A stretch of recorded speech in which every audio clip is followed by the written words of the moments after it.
there! Welcome to Mrs. R's art room. I'll bet you're wondering why I'm sitting in the middle of what looks like a bunch of garbage. Well, let me ask you a question.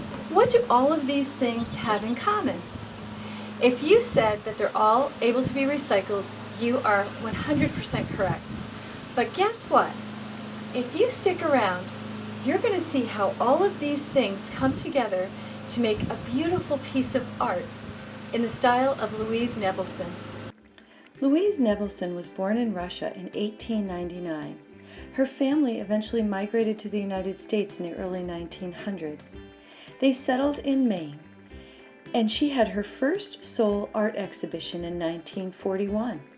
She was a sculptor, and her sculptures are usually made out of wood and look like puzzles.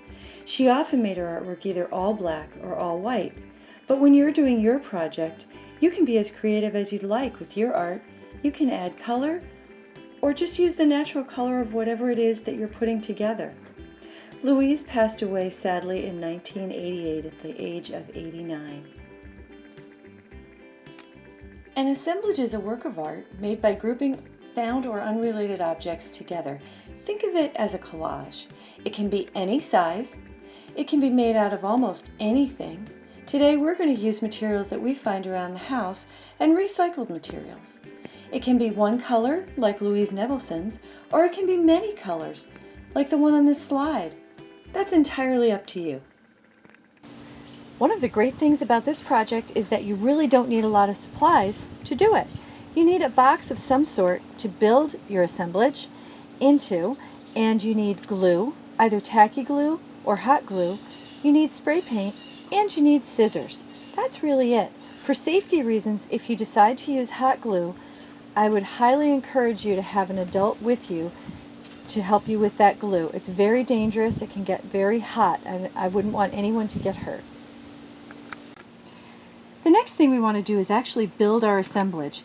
And what we should think about is the different types of items and objects that we want to actually place in our piece of art. So what I did is I took one of these tubes and I squished it in half, and then I started cutting. They're real easy to cut, and they just make for some nice texture for our piece. And you can see that because I folded them, they make almost the shape of a flower petal, but we aren't going to use them as flower petals in this. We're going to use them in an abstract way. So I'm going to get busy working on laying out some of the pieces that I've collected, and I hope you'll do the same. Let's regroup in a few minutes and see what we came up with.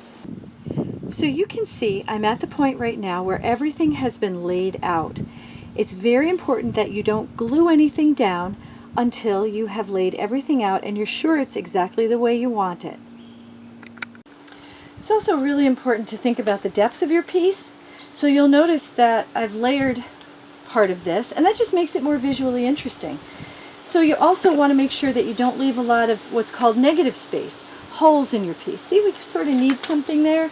So I'm thinking I'm going to put another cap in there. Oops, that one doesn't fit. Maybe we need one slightly smaller. Now remember, your colors aren't going to matter because we're going to spray paint this in the end. We're just really looking for texture and form. I know you guys are going to do a great job. Now it's time to spray paint our piece. As you can see, it's all together.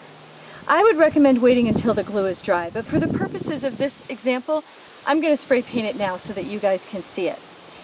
I'm using Krylon Fusion All-in-One Paint Plus Primer. It doesn't have to be that. You can use any spray paint. It's fine.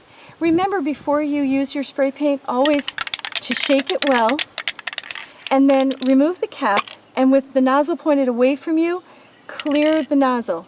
Flip it upside down and spray it once. That will clear the nozzle. Then you're ready to spray.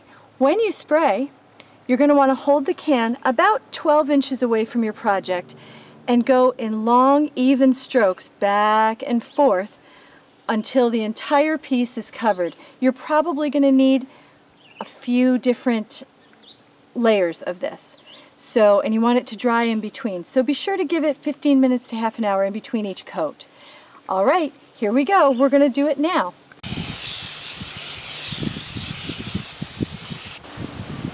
So here it is, guys. What do you think? Our very green assemblage. I'm sure yours came out great. I really hope you enjoyed today's edition of Mrs. R's Art Room. Remember to have fun and be artful.